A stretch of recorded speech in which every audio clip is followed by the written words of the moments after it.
this is Mike. And today we are going to show you an installation of an HMI double door. When you arrive at the customer's house, you want to remove the interior casing and take your measurements in width and in height. At that point, you can proceed and unpack your unit and measure your unit from width and height, make sure that it will properly fit. At that point, you can inspect your unit for any damages, check your swing, check your color. Our boxes are clearly marked. Please inspect the enclosed product before installation.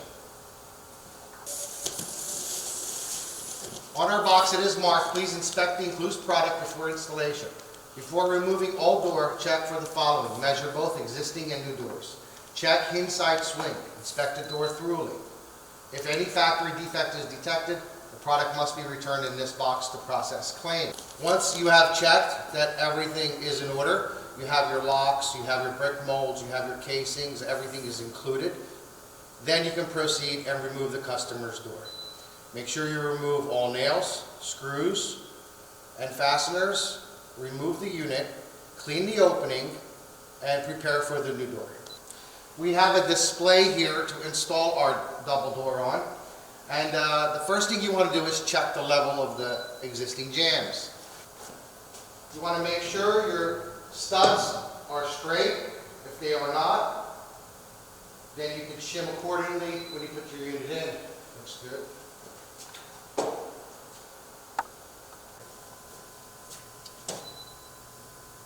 Good. Now that we have verified our studs are level and straight, we can go ahead and check the floor. Your floor is your most important level. You want to make sure your floor is level. If it is not level, you want to at this time put the proper shims to make sure it is straight. Once you know your floors are straight, then you can put your unit on top of it and it'll be pretty level. Okay, this looks pretty level. Inside.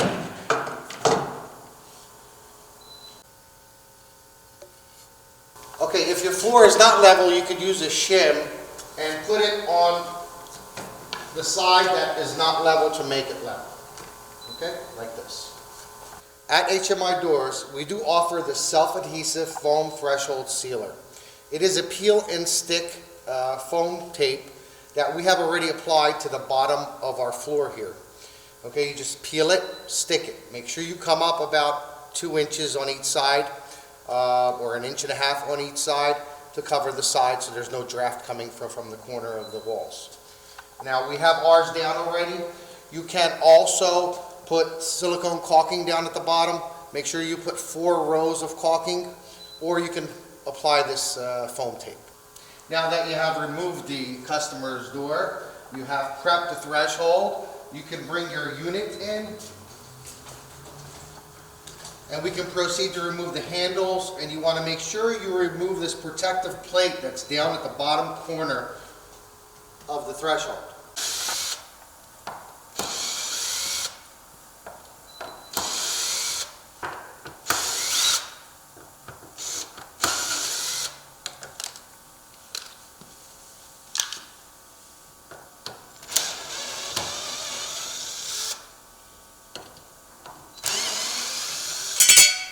Now that we have removed our handles and our protective plate at the bottom, we can proceed to the inside of the house to prepare to install the unit. I'm going to add these 1x3s in the corner on the inside so that our unit can sit flush with the wall.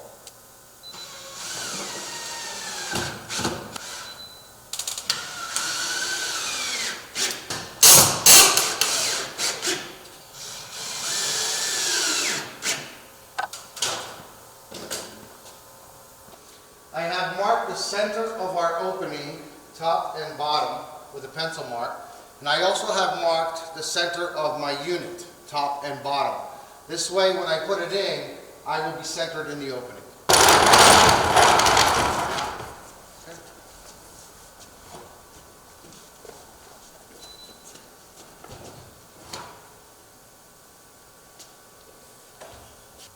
Now that we have placed our unit in the opening, we're going to start to shim behind every hinge. You want to get your installation shims, and you want to shim them with the smallest point towards each other and push together until it's nice and firm. I will.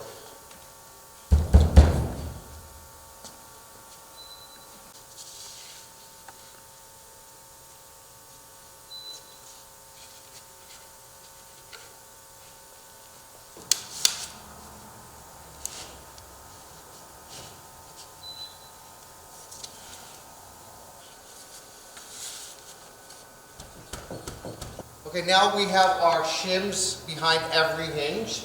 3 on the active door side, 3 on the inactive door side. We have our 6-foot level. We can go ahead and check our levels, make sure everything is straight. If we need to push the shims in any particular side, we can. So our level is nice and straight on the active side, both on the side and on the face. Now we have not put our hinge screws in yet, but from the inside, as you can see, you can check your gaps at this point to make sure it's a nice 1/8 gap. Down here below the hinge, coming up your side, going across your top, and coming down this side. If you see that your doors are not level, you can at this point raise underneath whichever side that you need to shim under. Now our doors look pretty level because we made sure our floor was straight. If our floor was not straight, one door would be sitting higher or lower than the other, and therefore telling us that we need to shim underneath to raise or lower whichever door we need to do. But our doors look good, and our gaps look good. At this point, we're going to open the doors up and install the hinge screws. Okay, we're going to remove the stop at the top on the active door.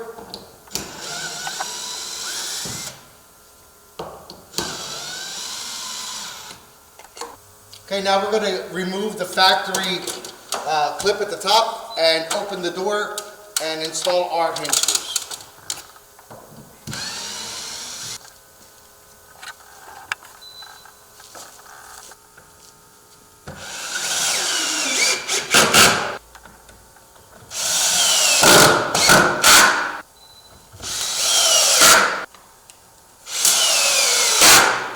Okay, we're going to remove the factory brackets here.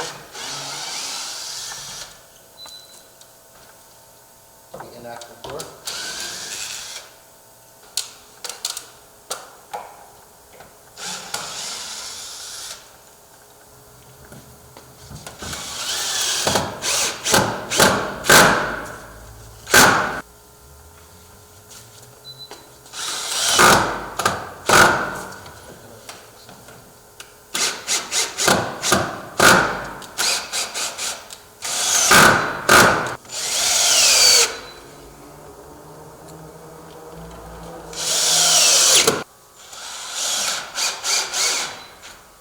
Okay, now that we have shimmed the hinges, put our screws in, went over our lines to make sure we have a 1/8 gap coming up the right side, across the top, down the left, and also the center. Our doors open and close without hitting each other, both active and inactive.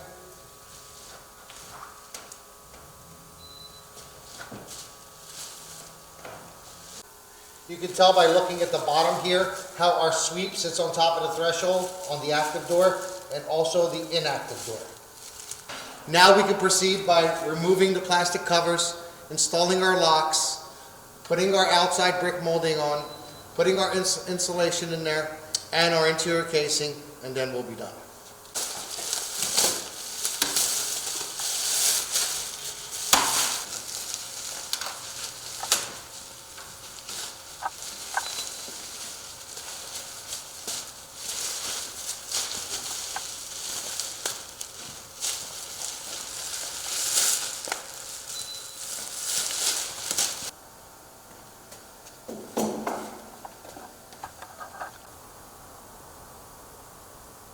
Now we have cut all our shims, put our hinge screws in. We're going to open both doors.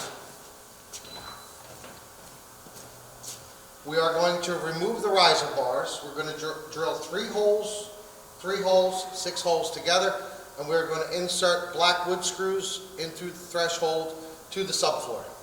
Before we take the riser bar off, I wanted to show you this. When you have both doors open and you grab the center of the threshold, you have this movement here, okay? If your floor is not level, you want to make sure this is shimmed and level. Check your level. Now our floor is nice and level. We can actually pull this down and our level will be straight. But if you have to shim, you need to shim the bottom now before you pull the screws.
So now our threshold is sturdy. If you step on it, it's not going to bounce.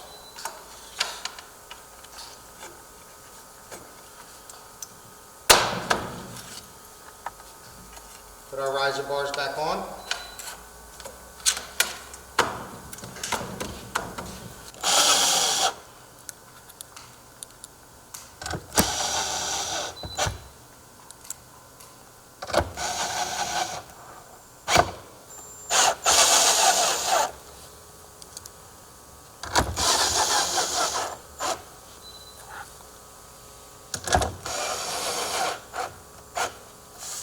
Okay, now we're going to adjust our riser bar to the bottom of the door. We want to make sure we bring the riser bar up high enough where it actually hits half of the sweep, the bulb seal at the bottom. We want to smash half of that.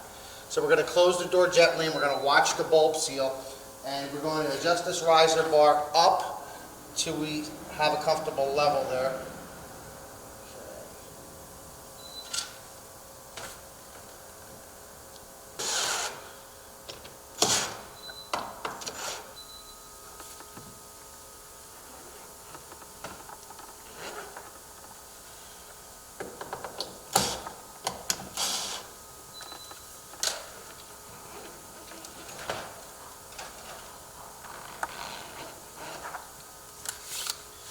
Okay, that is good. We're going to lock our riser bar down by tightening the top screws.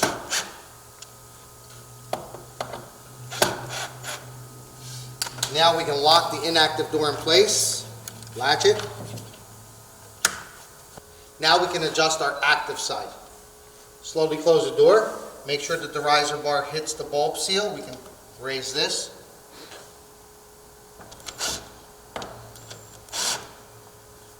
Close it slowly. One more. Okay.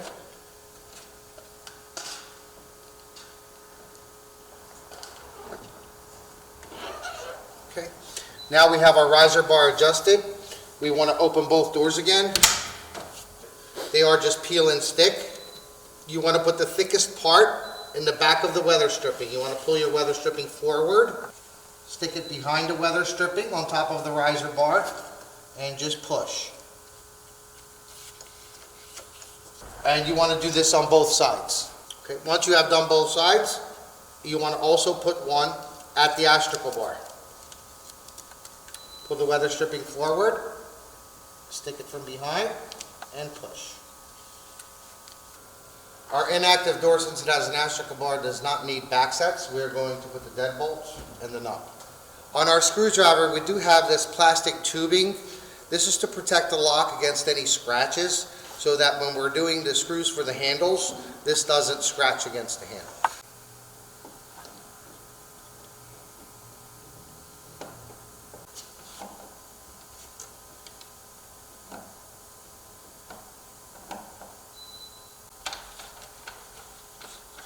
When you put the knobs on, we do have these plastic rings that are in the screw packs. You want to make sure you put these on the knobs. This way, if they loosen in time, that they do not scratch the door.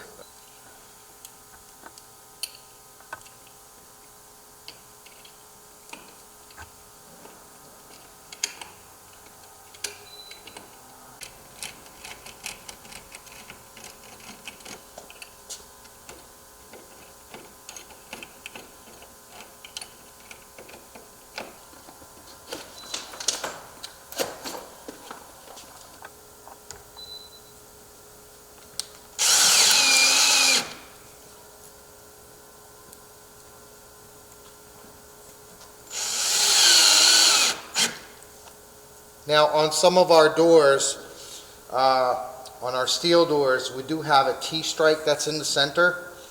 Okay, you do not want to use these short screws that come with the locks.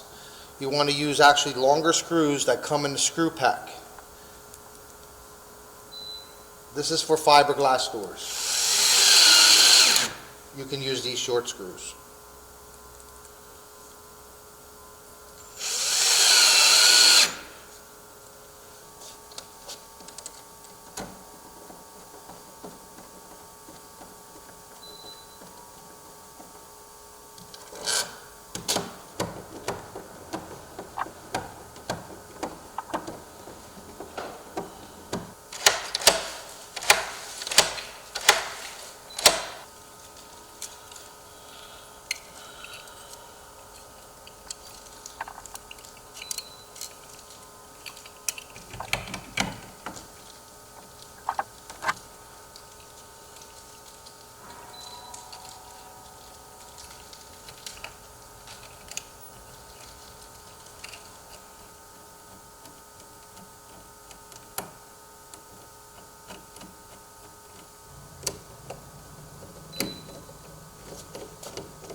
Okay, we want to make sure we have a 1/2 inch reveal on the brick molding for 2 reasons.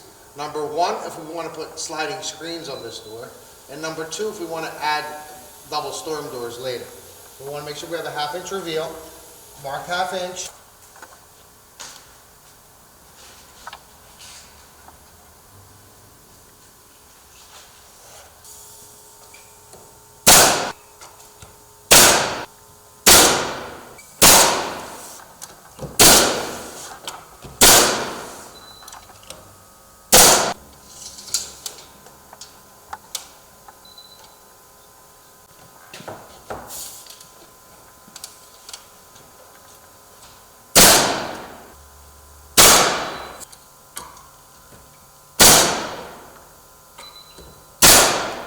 Now we want to go on the inside of the unit and put our insulation and our interior casing.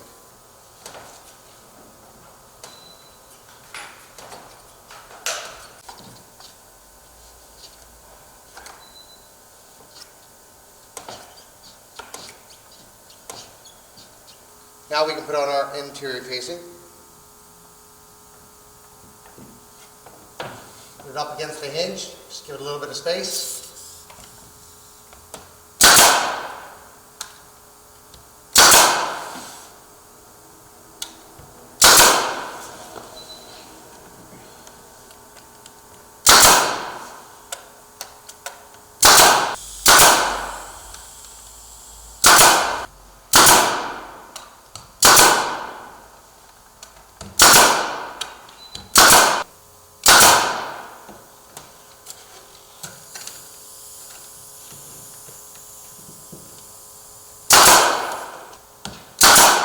Now we can install our 1/4 round molding, take our measurement of the bottom and cut the size.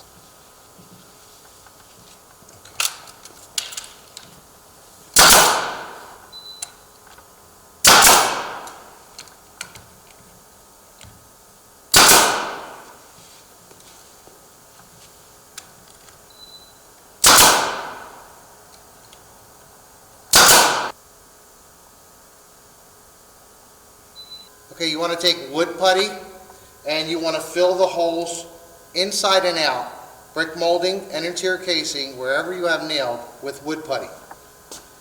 They do come in different colors, so you can purchase white one for white, and you can purchase a darker one for darker color painted casings.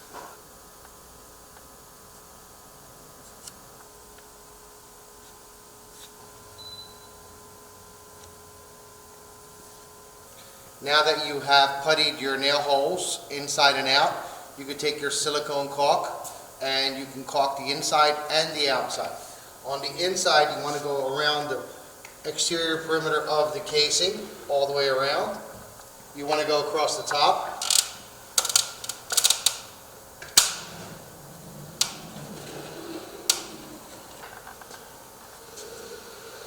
Okay, on the outside, you want to go across the outer perimeter of the brick molding.